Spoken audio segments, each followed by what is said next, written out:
Good morning, everyone. It's Monday.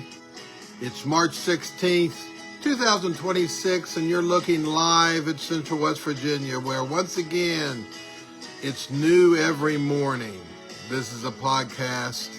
I am your host, Tim Koger. I am your director. I am your organizer. I do 100% of the content. If you have a problem with this podcast, you have no one to blame but me, because I do it all here on this podcast. Good morning, everyone. I'm looking forward to this week. No particular reason, just because it's a new week and new adventures, new things. I'm excited about that. So anyway, because I am the producer and director of all this stuff, I will now bring the music down. I hope you enjoy having the music on there. I do. It's just kind of a little thing that we do here on a podcast. Like I said, it is a it is a podcast that I have started a while back, and for some reason I couldn't get all the music off. Interesting enough. Good morning, everyone. It's kind of cloudy here in Central West Virginia, but it's warm. But I understand if the weather people are correct, and you know how that is. I understand it's going to turn colder as the day goes on, and I think there's a chance in Central West Virginia that we're going to see some snowflakes at the end of the day. I don't know. We'll see. But it's certainly not cold now. I don't know what the temperature is out there. I'd say it's around 60 degrees somewhere. That's going to change, and that's okay, because winter is on its very last legs.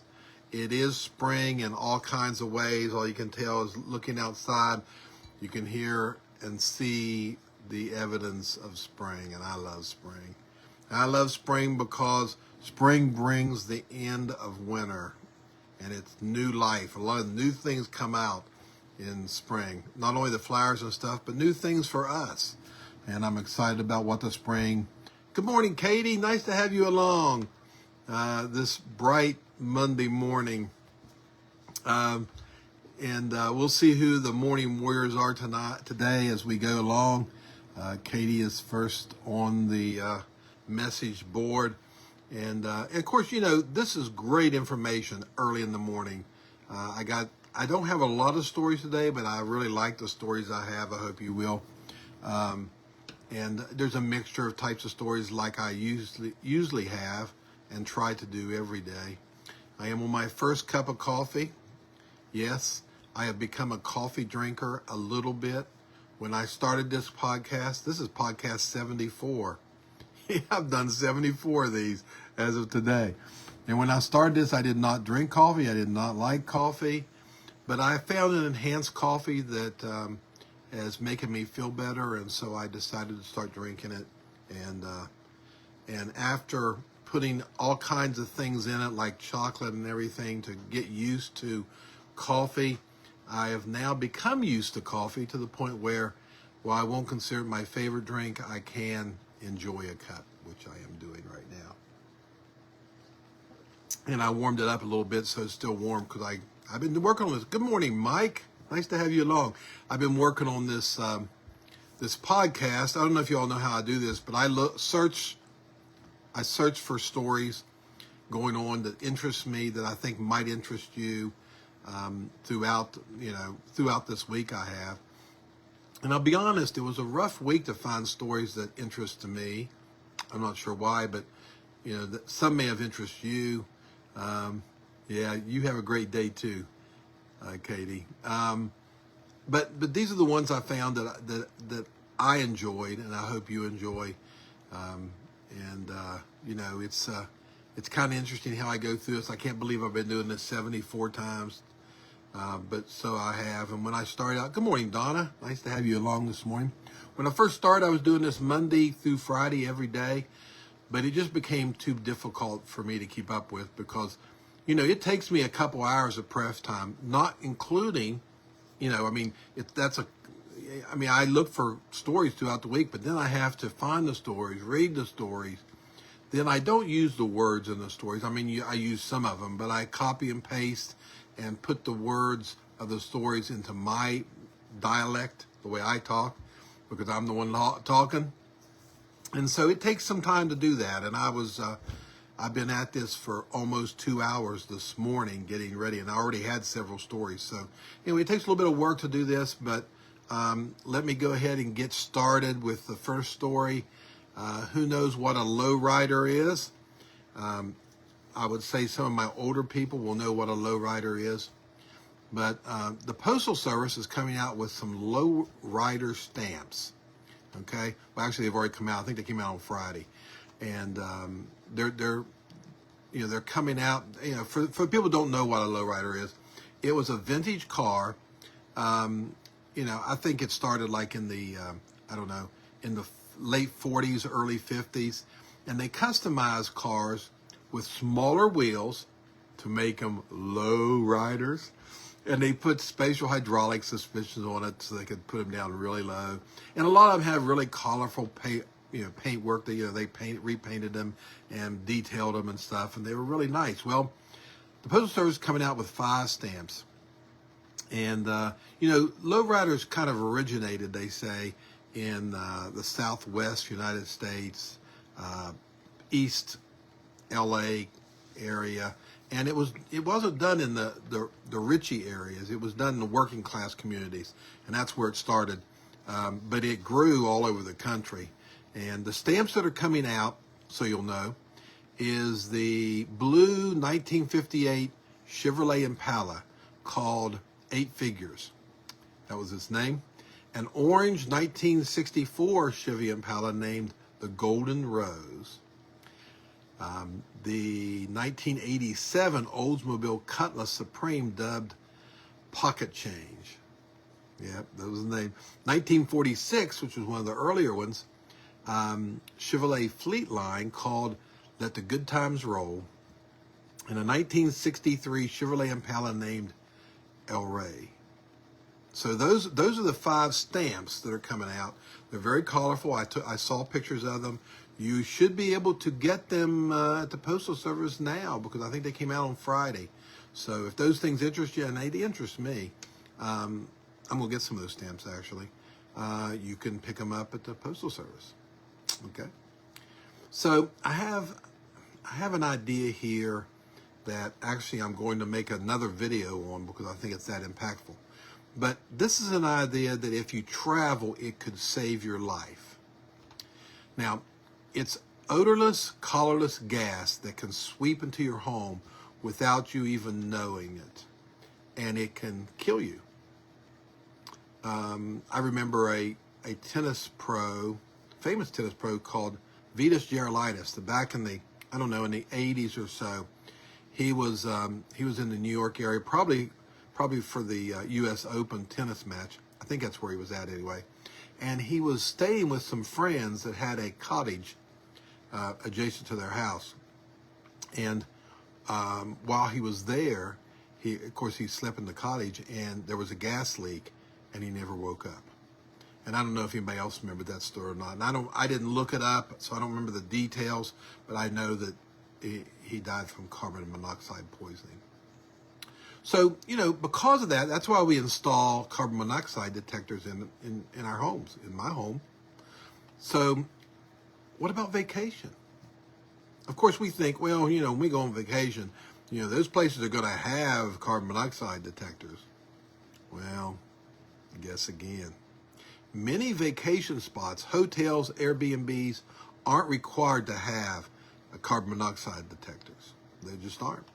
And a study shows that there were 150 incidents in the United States each year, and those are just the ones that are reported. It's hard to tell how many incidents happen that are never reported. So the good news is you can get a portable carbon monoxide detector. Costs less than $50. And while it's not going to happen to a lot of people, traveling, it could save your life. So if you do, especially if you do a lot of traveling, but even if you do a little bit of traveling, I think I'm going to pick myself up one and take it with me to where I go. So anyway, next story. How long can a queen bumblebee breathe underwater? What do you think? I mean, people can breathe just a few minutes. You think it's a few minutes, an hour? How about a week? Yes, a queen bumblebee can survive underwater for a week. Now, researchers found in 2024 that they could breathe underwater. They had them in tubes with soil for at least a week, but how, they couldn't figure out in 2024. Well, they've done some new tests in 2026, and they figured it out. They did some analyze the H2O they were using. The results said that they learned that the bees have survived in part by extracting oxygen from the water there around them, and releasing carbon dioxide. Now, this technique is not new because underwater insects, that's how they survive. They breathe by taking oxygen out of the water. But until now, we didn't realize that flying insects that live out of water, could actually use the same process. So I don't know if that interests you, but I think it's pretty neat that they can live that long in water. It's pretty amazing for a bumblebee. Now, I haven't seen a bumblebee underwater, for a week, and I'd say the average bumblebee is not going to go underwater for a week. But if it did, it could survive. How crazy is that? Oh boy. So anyway, next story. Researchers in Zurich, Switzerland have built the most powerful miniature superconducting magnet ever. Now, this potential opens doors for all kinds of affordability and all kinds of things once they get it going. Okay, they've built it, but it's still in the testing process. Now, let me give you an example of what that means. Okay, the standard hospital MRI machine operates at 1.5 to 3 Tesla. Tesla is how they measure this stuff. So only 1.5 to 3. Okay, the current benchmark for HTS magnets is 26. Hey, good morning, Donna. I don't know if I said good morning to you or not, but good morning again. I just looked down there and saw that you were there, and I think I'd already said that. So good morning again. So I'm getting off topic here. Let me get back. So the benchmark of a current one is like 26. The world's largest ever, okay, was about 45.5. Okay, it's a huge magnet. It takes up lots of room, and it requires a bunch of power. It consumes 20 megawatts of power and requires enormous infrastructure footprint. So it's a lot. I mean, it takes up a lot to take care of this huge magnet. Now, once again, largest ever, 45.5. MRI machines, we're only looking at 1.5 to 3, so it doesn't have to be that big. Current benchmark for a lot of major ones are 26. Okay. Now, this new Zurich magnet uses 1,000 times less power than that enormous one. Yep. And it's like 1,000 times, the coil volume is like 1,000 times smaller. So we're talking about something that, to give you some perspective, the huge one probably is a room size, or, that kind of thing, huge room size. This new one that Zurichs have, you can hold it in your hand. And it's not quite as strong, but almost as strong just by holding it in your hand. I mean, just think about it. Now, what's this mean? Well, the application for technology, they're still working on this technology. I mean, it's not foolproof. They're still working on, getting, everything in place. But this palm-sized magnet will also cost a fraction of the cost and power, and so it's pretty big. Now, they're in the process, of going through all the patent process and all that stuff on this, and it's not available yet, okay? But they have been able to do it. So if they can do it, then it's just a matter of time till they can mass produce it and make it available, and it's going to be so great for hospitals, research labs, all kinds of places, because at the moment, some of those places, the price is so enormous on a big magnet that they can't afford one. And now almost anyone would be able to afford this new one because the cost is a lot less and it's a lot smaller. So that moving science forward, helping research hospitals, that's all good stuff. And so we'll learn more about that as the patent process finishes. They're already in the process, and a magnet, that's a dramatic change in magnets. Okay, I got one last story. Rich McCanahan suffered a stroke last year. He lives in New England, and he's beginning to try to relearn, how to speak. Okay, now he's practicing that with his wife by saying his favorite Dunkin' order. Okay, now his Dunkin' order is a large iced coffee with 2 creams, 2 sugars, and 1 jelly stick. Well, first of all, I don't know much about Dunkin'. I don't know a whole lot about coffee. As you heard earlier, I haven't been drinking coffee very long. I have no idea what a jelly stick is. Maybe you all do. I certainly know what cream and sugar are. It's basically sugar. I've known that for a long time. But we won't regress into that. So his wife documented his journey of learning how to speak by practicing his Dunkin' order. Okay, she did it. She made it, on social media, and someone at Dunkin' saw these videos. So the company surprised him by giving him free coffee for a year and opening day tickets to the Red Sox at Fenway Park, which I'm guessing if he's a baseball fan, he's a Red Sox fan because he lives in New England, and just about everybody up there is. So I got a quote from his wife, Liz, and she said, "It's been a long and hard journey that is nowhere close to being over. But with a positive outlook and lots of coffee, we are hopeful for the future." That's awesome. Hoping for the future, going forward, little bit at a time. It just takes work sometimes to get better, and it's a journey a lot of times. And I've been through some of those journeys. I won't go into my own personal stuff now, but I've been through some getting better journeys, and it can be tough. And you can be in the middle of it, and you get impatient, and you can say, "Is it ever going to get better?" Well, I just suggest just pray for healing, pray for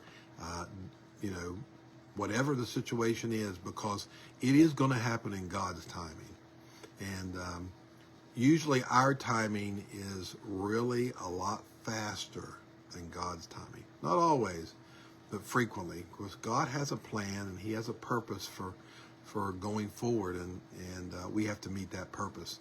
So just keep praying, pray hard, stay steady, hold on, it's coming. Your victory's coming, all right? So listen, you guys have a great week.